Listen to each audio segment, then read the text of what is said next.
नमस्कार, जय हिंद, वंदे मातरम। साथियों, एक बार आप सभी का बहुत बहुत स्वागत है हमारे YouTube चैनल के अंदर। वहीं दोस्तों, इस वक्त की सबसे बड़ी खबर मध्य प्रदेश विधानसभा चुनाव 2023 को लेकर 230 सीटों पर विधानसभा चुनाव आज पूर्णतः से समाप्त हो चुके हैं। वहीं दोस्तों, मध्य प्रदेश के अंदर एबीपी न्यूज ने खलबली मचाने वाला ओपिनियन पोल जारी कर दिया। वहीं आप हमारे चैनल पर पहली बार विजिट करें तो चैनल को सब्सक्राइब, वहीं इस वीडियो को ज्यादा से ज्यादा शेयर जरूर करें। वहीं ओपिनियन पोल के तहत कांग्रेस पार्टी को बड़ा ही बहुमत मिलता नजर आ रहा है। फिर बन सकती है यहाँ पर कांग्रेस पार्टी की सरकार। वहीं दोस्तों, बता दूं कि 2018 के विधानसभा चुनाव में यहाँ पर कांग्रेस पार्टी की सरकार थी, लेकिन ज्योतिरादित्य सिंधिया ने कांग्रेस पार्टी से बगावत कर बीजेपी पार्टी का दामन थाम लिया था। वहीं अब की बार जनता कांग्रेस पार्टी पर अपना भरोसा विश्वास जताने जा रही है। वहीं दोस्तों, मध्य प्रदेश के अंदर कांग्रेस पार्टी ने यह घोषणा भी कर दी है कि हमारी सरकार बनते ही मध्य प्रदेश की आईपीएल टीम भी बनेगी। वहीं आपकी हर सुविधा जल्द से जल्द पूर्ण की जाएगी। वहीं दोस्तों, आपके छात्र से हमारे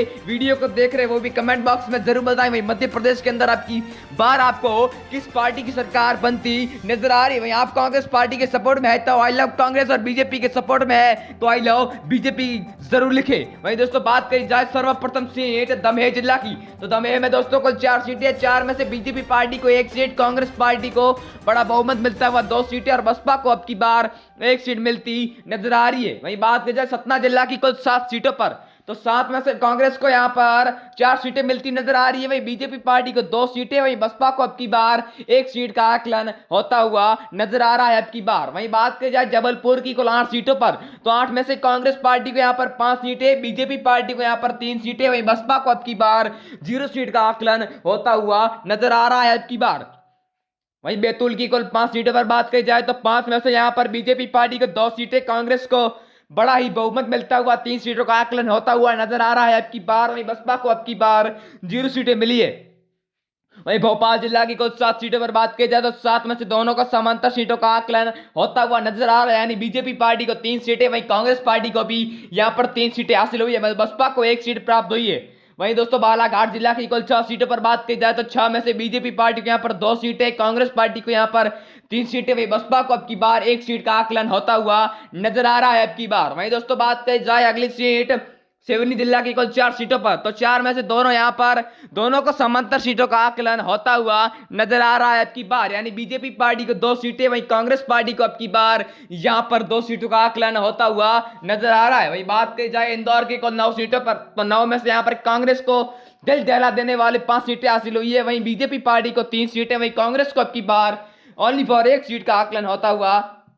नजर आ रहा है। टीकमगढ़ जिला की कुल 4 सीटों पर बात की जाए तो 4 में से बीजेपी पार्टी को 1 सीट, कांग्रेस पार्टी को 2 सीट, वहीं बसपा को अब की बार सिर्फ 1 सीट से संतुष्ट होना पड़ेगा अब की बार। वहीं बात की जाए अगली सीट ग्वालियर जिला की कुल 6 सीटों पर, तो 6 में से कांग्रेस पार्टी को यहां पर बड़ा ही बहुमत मिलता हुआ 3 सीटों का आकलन होता हुआ नजर आ रहा है, वहीं बीजेपी पार्टी को 2 सीटें, वहीं बसपा को अब की बार 1 सीट से संतुष्ट होना पड़ेगा यहां पर। बात करी जाए मुरैना जिला की कुल 6 सीटों पर, तो 6 में से बीजेपी पार्टी को यहां पर 2 सीटें, कांग्रेस पार्टी को यहां पर अब की बार ज्यादा बहुमत मिलता हुआ 3 सीटें नजर आ रही है, वहीं बसपा को अब की बार 1 सीट से संतुष्ट होना पड़ेगा। फिर यहां पर वहीं भीड़ जिला की कुल 5 सीटों पर बात की जाए तो 5 में से बीजेपी को यहां पर 2 सीटें, कांग्रेस को यहां पर बड़ा ही बहुमत मिलता हुआ 3 सीटों का आकलन होता हुआ नजर आ रहा है, बसपा को अब की बार 0 सीटें मिल रही है यहां पर। बात करी जाए अगली सीट रीवा जिला की कुल 8 सीटों पर, तो 8 में से यहां पर कांग्रेस पार्टी को यहां पर सबसे ज्यादा सीटें का आकलन होता हुआ नजर आ रहा है, क्योंकि कांग्रेस को यहां पर 4 सीटें हासिल हुई है, बीजेपी पार्टी को 3 सीटें, वहीं बसपा को अब की बार 1 सीट का आकलन होता हुआ नजर आ रहा है। छिंदवाड़ा जिला की कुल 7 सीटों पर बात की जाए 7 में से कांग्रेस पार्टी को यहां पर 4 सीटें, बीजेपी पार्टी को 2 सीटें, वहीं बसपा को अब की बार 1 सीट से संतुष्ट होना पड़ेगा यहां पर। वहीं दोस्तों, बात करी जाए अगली सीट सीधी जिला की कुल 4 सीटों पर, तो 4 में से दोनों का समांतर सीटों का आकलन होता हुआ नजर आ रहा है, यानी कि बीजेपी पार्टी को 2 सीटें, यहां पर कांग्रेस को भी यहां पर 2 सीटों का आकलन होता हुआ नजर आ रहा है। वहीं दोस्तों, बात करी जाए अगली सीट सागर जिला की, तो सागर जिला में कुल दोस्तों 8 सीटें, 8 में से 5 सीटें कांग्रेस पार्टी को, 3 सीटें बीजेपी पार्टी को, यहां पर बसपा को 0 सीट का आकलन होता हुआ नजर आ रहा है। वही बात करी जाए अगली सीट दंतिया जिला की कुल 3 सीटों पर, तो 3 में से कांग्रेस को यहां पर 2 सीटें, बीजेपी पार्टी को 1 सीट, वहीं बसपा को अब की बार 0 सीट का आकलन होता हुआ